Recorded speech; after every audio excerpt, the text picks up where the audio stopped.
let's start with album number 1. And we've got the genre of slam or brutal death metal, one of the most divisive subgenres in the extreme metal canon, really pioneered by New York legend Suffocation, carried on by Deeds of Flesh and artists like Dying Fetus. If you want a lot of road drill type double kick beats with heavy down picking on the guitar, that's what you can expect from this type of music. But with Ingested, which is our pick for album number 1 of this week, Ingested are from Manchester, and this is album number 8, and it's called The Tide of Death and Fractured Dreams. And two things stand out for me with this band. Number 1, the drummer Lynn Jeffs is an animal on the double kick pedal, and rhythmically one of the best drummers in extreme metal. And number 2, certainly on album number 7, which they released last year, that was moving away from slam towards deathcore, and I did notice that the vocalist has been seen wearing Lorna Shore t-shirts as well. Certainly has done on the promo shots that I've seen, so I wonder if they're going to go even further in that direction, so more deathcore and away from the brutal death metal roots. We shall see on Friday the 5th of April. Number 2, we've got Australian new metalcore artist Alpha Wolf with their album Half Living Things, and that's released by Sharp Tone Records. I reviewed their 2020 album A Quiet Place to Die.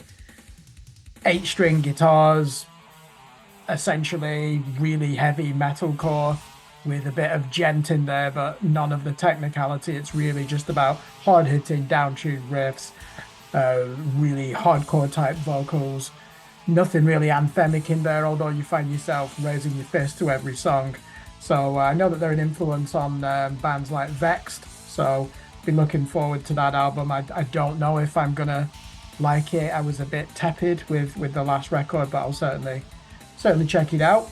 The third option, or album number 3, that I'm going to be putting on my list is Burn Down Eden, a German melodic death metal deathcore band, and their EP is called Dismal, and it's released on Seek and Strike, which has signed quite a few European deathcore, down-tempo deathcore type bands over the last few years, hasn't it? So we know that it's going to be brutal, to the point, but probably won't have any progressive elements in there. Technicality will come second towards the need to bludgeon the listener, and sometimes that's all you need. This band have done 3 albums and 2 EPs preceding the release of Dismal, their latest EP.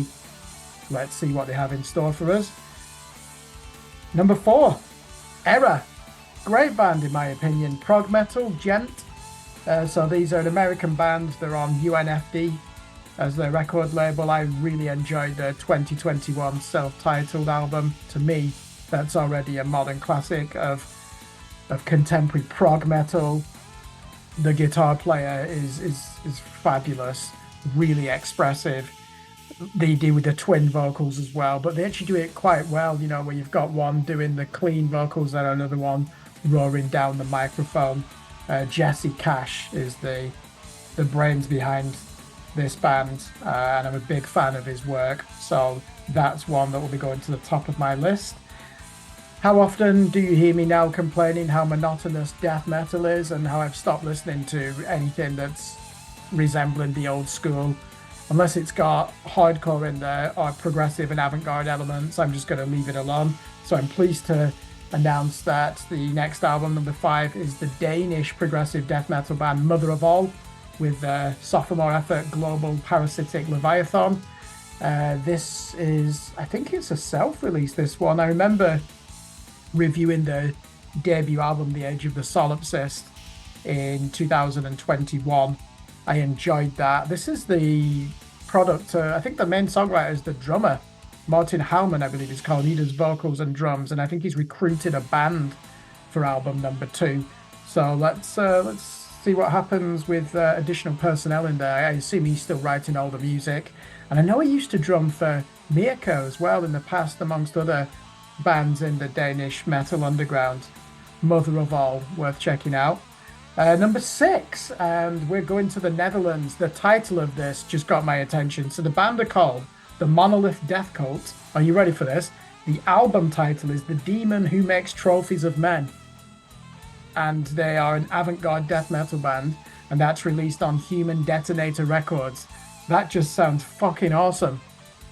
And if it's from the Netherlands, you can expect it to be good. There's some great music coming out of there. They really have strong prog metal and hardcore and thrash bands, don't they?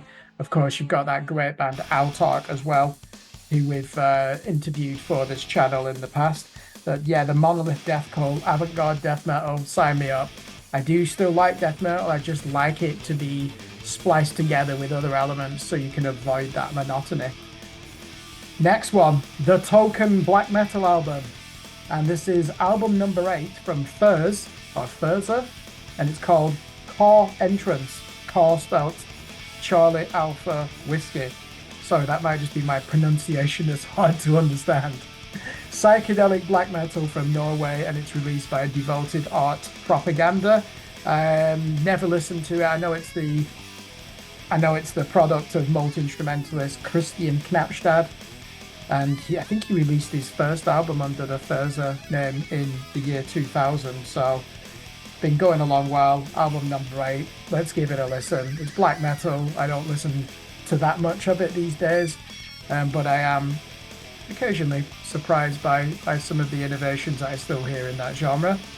Let's move on to album number 8, Under a Crumbling Moon, and this is called 2, the number 2, Roman numerals, Aging and Formless, post-metal sludge, and it's going to be released via Ripcord Records. I believe Church Road Records are even doing pressings for this as well. They're an English band. I missed their 2 albums from last year, so these are a prolific artist. I know of the bassist, Andy Price, from that Cambridge instrumental post-metal trio, The Grey. I've interviewed him in the past as well, when The Grey were playing at the Red Lion in Stevenage. They were supporting Baal and also Goza. It was a good lineup that day. So, and I've seen them at Club 85 in Hitchin as well. Now they played Bloodfest, so that's The Grey. And Andy Price, the bassist from that band, he's also in this group, Under a Crumbling Moon. And if it's post-metal and sludge, it's going to get my attention. I seem to listen to that type of music all the time these days. Let's move on to number 9. Legendary sludge metal pioneers Iron Monkey, Nottingham's finest. Although, to be fair, we have had some great bands from Nottingham in the rock and metal scene over the last 40 years. Spleen and Gold is the name of the album, released by Relapse Records. Album number 4, and their first since 2017. I remember these being a cult band in the late 90s. Terrorizer magazine were all over this band, and then they split in 1999, and then they reformed in the mid 2010s with that 2017 comeback album. So it'll be interesting to hear how they've developed from there. I actually never got round to listening to this band, because in the late 90s, yes, you had Napster in 1999, 2000, around that era, but it used to take hours to download one album. And you couldn't really find an Iron Monkey album in the metal section at HMV. So I never got round to listening to them. Now's a good chance for me to do that and then revisit their back catalogue. And finally, I always end with the one I'm most anticipating. This is the Swedish band Horndal, and I would describe their music as progressive sludge metal with hardcore elements.